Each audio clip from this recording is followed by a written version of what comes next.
right out there. Go get him.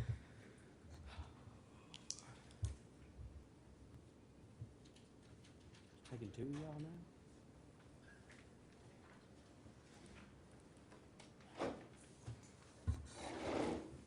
Okay, turn us back on. All right, we're back on the record. State of Florida versus Gregory Harrison. The state has arrested Mr. Jackson. You were called Chad Harrison. All right, Mr. Harrison, if you'll come have a seat, please.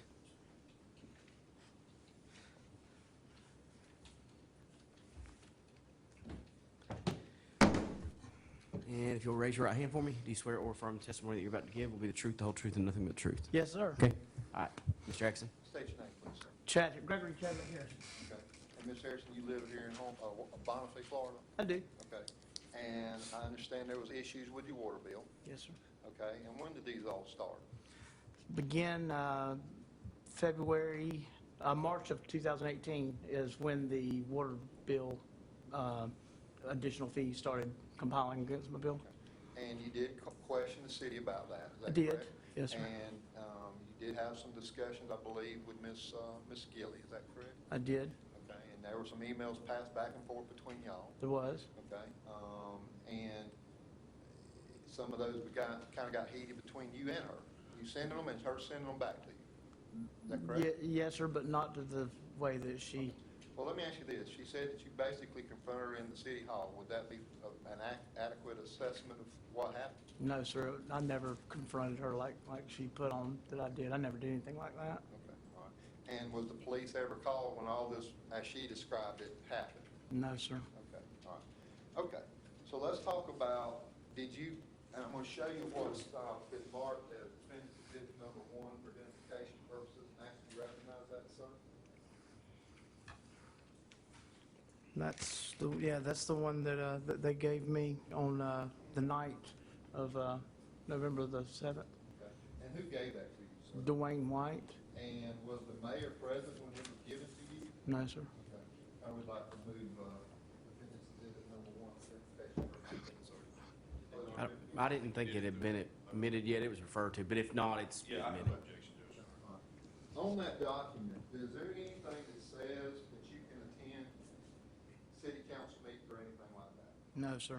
Okay, is there any, and you heard the testimony of Deputy Long, did he basically tell you if you show up there for any reason, we're gonna arrest you? The next day, the following day, when I made contact with him and Greg Yancey, that is exactly what they said. Okay. At some point in time, did you go back up to City Hall? I did. Okay, and why, how did that come about after you issued a trespass warning that you thought you could come back up to City Hall? They've actually told it wrong. I saw it in the newspaper. Michelle Jordan put it in the newspaper that I was not banned from City Hall, and upon contacting her, she said I could go back to the meetings. So that's what I did. It's not hearsay. I would think it would be, It's going to the truth of the matter, why sir. he acted the way he did, which I don't think is, I don't think it's going to prove the truth of the matter asserted. It's going toward why he took what actions he took. I don't think that's hearsay, so I'll overrule.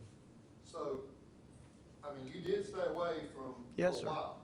Yes, sir, I Yeah, did. you saw this in the paper with Michelle Jordan. That is correct. Okay, and then you made contact with her. That's correct. Okay, and did you show up at the meeting in March? I did. Was there any issues with that?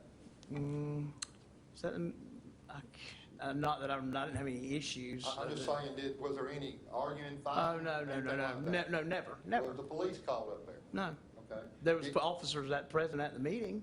Oh, but, really? Yeah, they sat through the whole meeting. And did they arrest you then? No, sir. Okay, all right. And this Bonneville Police Department officers? Yes, sir. And who were they? Dwayne White was there on one occasion. The one who issued the trespass warrant? Yes, sir. Okay, who else? I think, I can't remember 100%, but I believe Chris was there maybe once. Chief Wells? Yes, sir. Okay. And did you show up at meetings after that? Yes, sir. Okay, and when did you show up again? I showed up on that first meeting, and I'm positive I showed up in July. And when I showed up in July, I brought my water statements with me to address the council and show them where the math was inconsistent with what I was being charged. And I presented that to the council, and they couldn't make heads nor tails of it. They couldn't add it up. If it didn't work for me, it didn't work for you, it didn't work for I got anyone. you. So basically, there was some discussion about the water bill, and y'all But never nothing resolved out of control. I mean, it was a civil, it. Was there officers there that night? yes, sir. Okay, and who, you know who that I was? think that was not that Chris Wells was there. Okay, all right. And was you invited back in August again by an email from Beverly, I was. and did you show up for that? No, I did not, because as per a conversation with Michelle Jordan and myself, she said they're probably not going to deal with you if I'm not there. So I didn't go. And she had been out on And surgery. she was out on surgery. And when you say deal with you about your water bill, About the water bill, I still didn't have a definitive answer to, where these charges stemmed from and how the math worked. all right. So basically, at that point in time, you had already been regulated dealing specifically with Michelle Jordan? That's correct. Okay, all right. And y'all you've had discussions with Michelle Jordan? Did, Verbal discussion? verbal and email. Okay. And did she ever, well, let's go back, okay? Did you drive up to the drive-through on August the 14th and pay your water bill? I did. And why did you do that, sir? Because my wife, I would delegated it to my wife to pay the bills just because I didn't want to have the controversy with Beverly Gilly. She was, had a temper, and I just didn't want to deal with it, so my wife went and paid it, simple as that. On this particular day, when we had to pay the bill, she was in Walton County where she works, and there was no way she could get back in time, and if we didn't get the bill there, when they say get it there, they'll stick a late charge on, and I knew I hadn't done anything to get a late charge to that point, even though they had put them on there. I certainly didn't want to have one now. Okay. And did you go and pay your bill? So I went to the drive-through and paid the bill. And the check that's been introduced was the check dated August the 14th. This is the check you dropped off to Ms. Bradshaw, is that correct? Yes, sir, it is. And that was as per Michelle Jordan's instruction, Well, the let's way I talk- did that. We'll talk about it in a second. Okay. When you went up to the drive-through, was there any issues with Ms. Bradshaw? Not at all. Okay. And you just dropped the check off and you left, is Yes, that sir. correct? Yes, sir. Now, you said that was per Michelle Jordan's instruction, That's correct. okay? So tell me what was the instruction? What Michelle Jordan and I had discussed is until she could get back from surgery, where she had kind of a lengthy recovery, that I would continue to do what I had been doing all year long, which was to pay for my services and my tax on my water bill and omit the what was referred to as a past due charge. So I paid for my service every month, never missed, and I just omitted that past due charge. And that's what I did on this instance too, and that's why I wrote in the notation. And I'd written that notation on other checks too. That's not the only one I'd written that on. What about going through the drive-through? Had you had some discussion with Ms.? That I did, and she said that she didn't see any reason that I couldn't use the drive-through window to submit my payment for my water The bill. biggest concern, again, was you and Ms. Gilly, That- whoever's fault it is, having a confrontation. That's correct. And that's why you avoided going to city That's hall. correct. And you did not go in that day. No, sir, I And didn't. you dropped it off and left. Is that yes? Yes, sir, I did. I'm sorry. That's all I have to do. Mr. Young? All right, Mr. Harrison, so your testimony is sometime prior to March of 2018, you thought that the trespass warning had been lifted against you. When I saw it in the newspaper on January 23rd, 2018. Okay. That's when I saw that Michelle Jordan say that I could attend city council meetings. Okay, and that's what it said. It said you could attend city council meetings, correct? That is correct. All right, so in March of 2018, is it your testimony today that you thought the trespass warning, when you went to that city council meeting, the trespass warning no longer applied to you? That's what I City assumed. Hall? That's what you That's thought? what I was assuming, yeah. Okay. And Well, same, I wouldn't be able to go to city council meetings if I was trespassed from there. and same thing in July of 2018, your testimony is you thought the trespass warning had been rescinded. That's correct. Okay. Do you recall your conversation with Michelle Jordan by phone on July 20th of 2018? We had two real long conversations. Okay. Do you recall getting an email from Michelle Jordan where she outlined everything that you guys discussed in your phone call, put it in writing and sent it to you? Yeah, I did have an email from Ms. Jordan.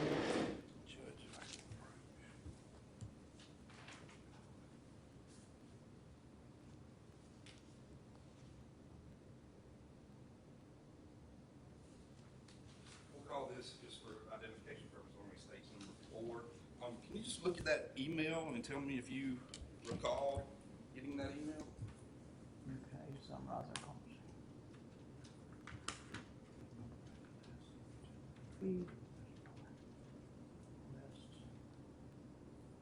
good faith, I offered to request the city release the trespassing warning.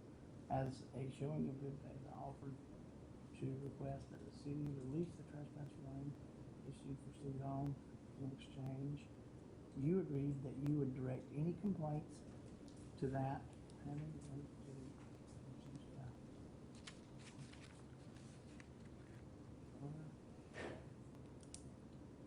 Yes, this email did come, and I can explain why this email was sent. Okay, my question was, you recall? Yes, I do. I do. Okay. I do. And what the email purports is that it's an email dated July 20th, 2018, and it says this is, well, let me just leave it. Okay. So basically, this is summarizing our telephone conversation we had. Basically, that's correct. Okay, well, one of the first items that it says is Michelle says she would request that the city drop the trespass warning against you. That's correct. Okay, but you just testified that you told us you thought it was gone in January of 2018. I did think it was gone, but when she sent this, then I realized, well, I still was trespassed, but I was still being allowed to go. I assumed this was gonna mean that it was just all completely over with. Well, regardless, she told you in July 2018 that there was still a trespass warning. Now, she did say she would request that they drop it. That's right. All right, were you ever notified that they had dropped it? No. Okay. So as of July 2018, you knew there was a trespass warning. You had talked with the city attorney about it. Even regardless of what you thought in January, by July, you knew that the trespass warning was still in effect, and you never heard anything different that you were allowed to go. Okay. Per mine and Michelle Jordan's conversation, the way that conversation went, I got this email. I was under the impression the trespass warning was dropped. Even though what she says here, the trespass warning, you're outstanding, let's see, a request for all, let's see, hang on. As a showing of good faith, I offered to request the city. I assumed at that point that it was gone. There was no more trespass warning. Okay. That's what I assumed from that statement right there. Because we had a pleasant conversation. We understood each other. We were on the same page. She understood what I was doing and didn't have any problem with it. All right, and anywhere, that's a pretty detailed email, right? Where she talks about your phone conversation? Anywhere in that email does she say, we talked about that it was okay for you to go through the drive-through? It doesn't say that in the email, but she did say that verbally. Okay. All right, why would that have even come up if you thought the trespass wasn't even in place? I wanted to double check that because I didn't want to go in and have any confrontation with Miss Gilly. So I told Michelle Jordan that I would just use the drive-through just to make sure that there was no issues between myself and Beverly Gilly. That was where the drive-through actually came into the whole conversation. All right, and Mr. Harrison, I don't want to go back through everything, but let me just ask, is it fair to say you've done quite a bit of posting on social media outlets and websites and different things regarding this particular case with the city? I have. And anywhere in those, do you recall acknowledging that you knew you had a trespass warning for City Hall? I can't remember, but Is it possible? it's possible. Okay. All right. Now, you said that the problems with the city water bill and them overcharging you began in March of 2018, but that didn't begin your problems with the city, did it? No, the problem's Okay. no, it didn't. You had problems with the city since 2013. That's correct. Right? In fact, I think you tried to file an insurance claim 2013 and 17. I sure did. Okay, regarding some water damage to your home or something like that. Yeah, Okay. that's some water damage. All right, so prior to March of 2018, had you ever been into City Hall to complain about the way the city was handling that claim?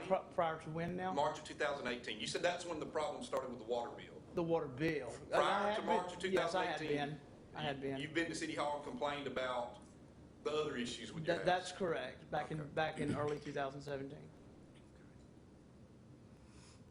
I don't have anything further here. City Manager, Yes, sir. and Ms. Young brought this up during cross-examination. The article, you have the article, and what was, read the quote that was, that Ms. Michelle Jordan said. Boniface City Attorney Michelle Jordan states Harrison is not banned from city council meetings, just from City Hall offices. And when you say City Hall offices, how do you take that? Going into that office. Okay. And that was in January, and then that's when you started showing back up at the meeting? That's correct. All right. Now, this discussion about going through the drive-through and that email that was sent in July, Was that about going through, was that actually in July or sometime before that or after that? The About conversation, going through the drive-through? the conversation happened right before this email, and that was the whole thing. I just said I would use that as to just keep a buffer between me and Ms. Gilly, because then she didn't like me. Okay, that's all I have. Anything else, Mr. Young? I don't have anything for All right, thank you, Mr. Harrison. You can have a seat. Thank you, sir. Mr. Atkinson, any other witnesses? No, sir.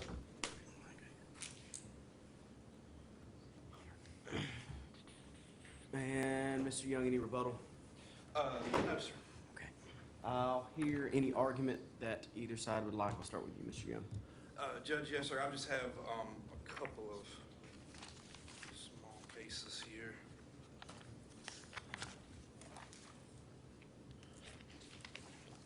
Well, number one, we'd ask the court to just take judicial notice. We're providing the court and Mr. Atkinson with a copy of the statute, 1809. I know that Your Honor's already reviewed that, but the first one, Your Honor, is AL v. State. It's a juvenile case. Back from 1996, and basically it just sets the parameters here. Basically, our jury instructions here, it says there's 4 elements to an 8-10-09 Florida statute for somebody to be found guilty. Number one, they willfully entered upon or remained on any property or in any property other than a structure conveyance without being authorized, licensed, or invited. Number 4, where notice against entering or remaining is given, either by actual communication to the offender or by posting, fencing, or cultivation. And obviously, this is an actual communication case. Make sure I got your copies, Judge. And then the other case I have is DJ v. State. Basically, it's just one where a school property was a trespass, and the argument was brought up that it wasn't done by the entire school board, and they said the principal was the one in charge of that particular school. We think it's very analogous to this particular case where the mayor says he's the one in charge of City Hall. He's the one that made the decision to do the trespass. And so that meets the definition of somebody being authorized to issue such a trespass warning. The problem with this case is there's a lot of ancillary things and a lot of hurt feelings and a lot of everything else that's gone on. I think you've just seen it, the surface barely scratched this morning, as you could probably tell from some of the testimony between the issues between the city of Bonifay and some of their employees and Mr. Harrison. But when you boil it down to the facts of the case and the elements of the particular charge, you've got Mr. Harrison that no doubt was told that he was not allowed on City Hall property. He was given that search warrant, or the trespass warning that was unrefuted back in November of 2017. We don't have the services of Mr. White for obvious reasons, but we do know that he talked with Jody Long about it. Jody Long told him, you can't be on there altogether.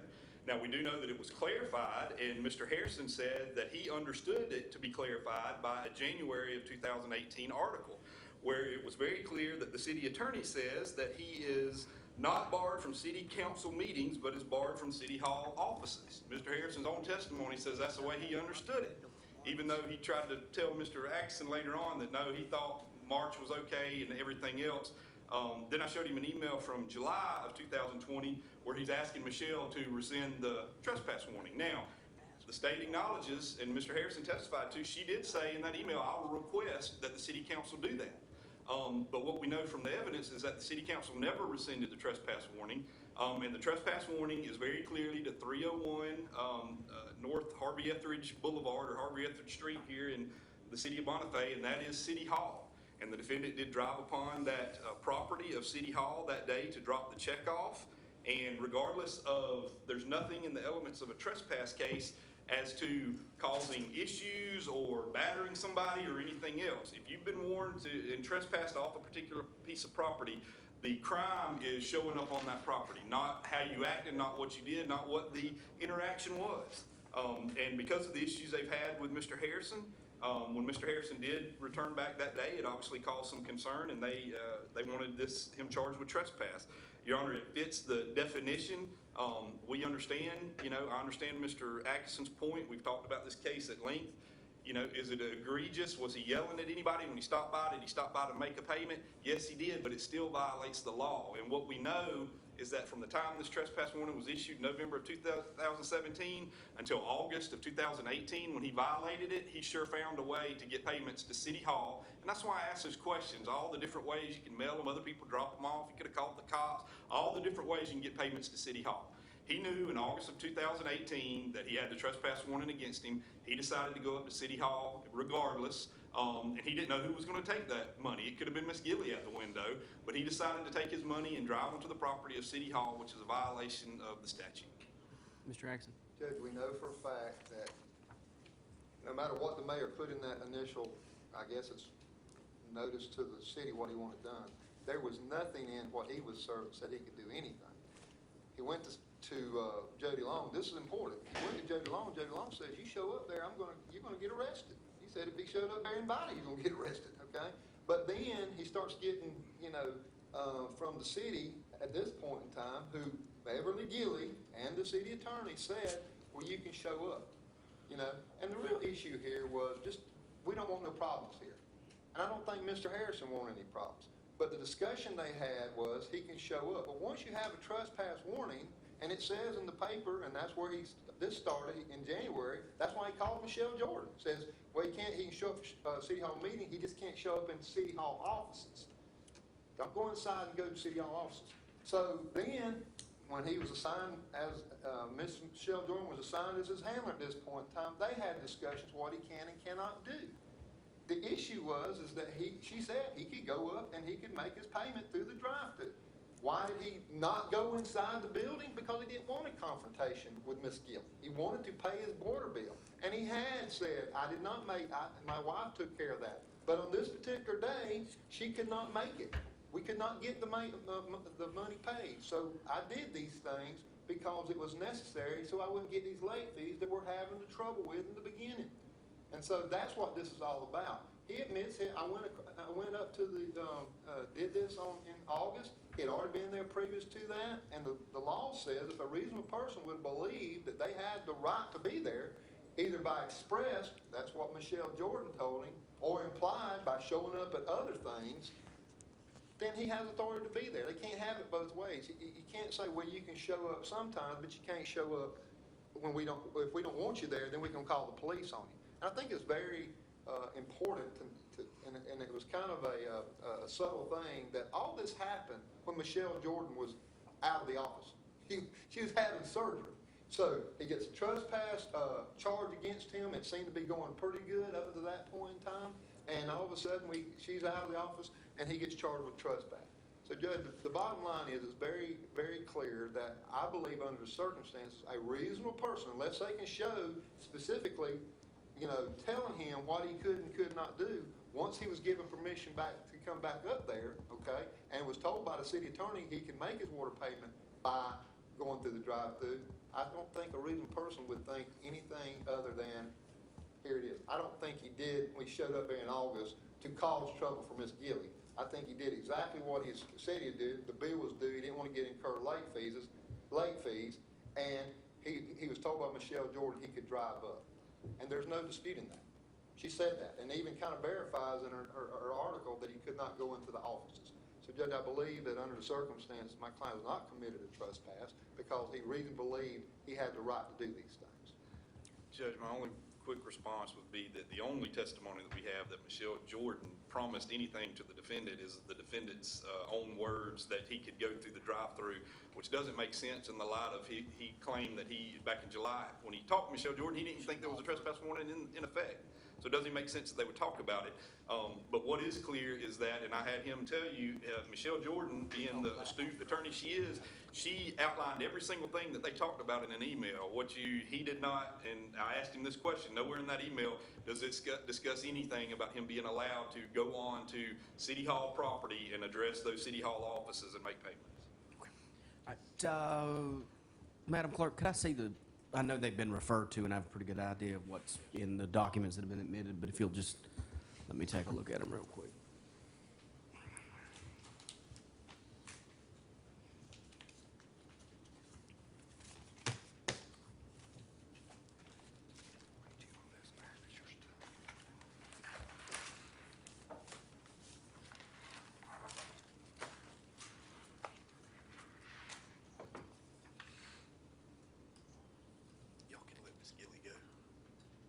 Miss Gilly, you can let her go if they stay.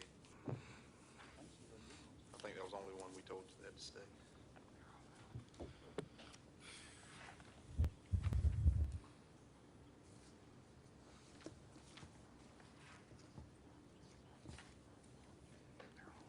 That's okay, that's no problem.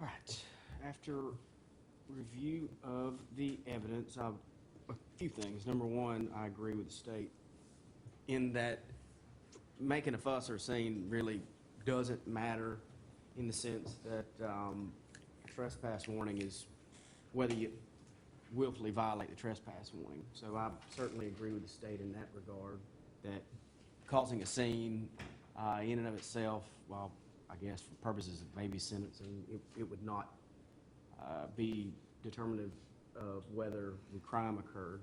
In addition to that, I don't think there's any issue with the city mayor signing the trespass warning, so that particular issue is not an issue for me.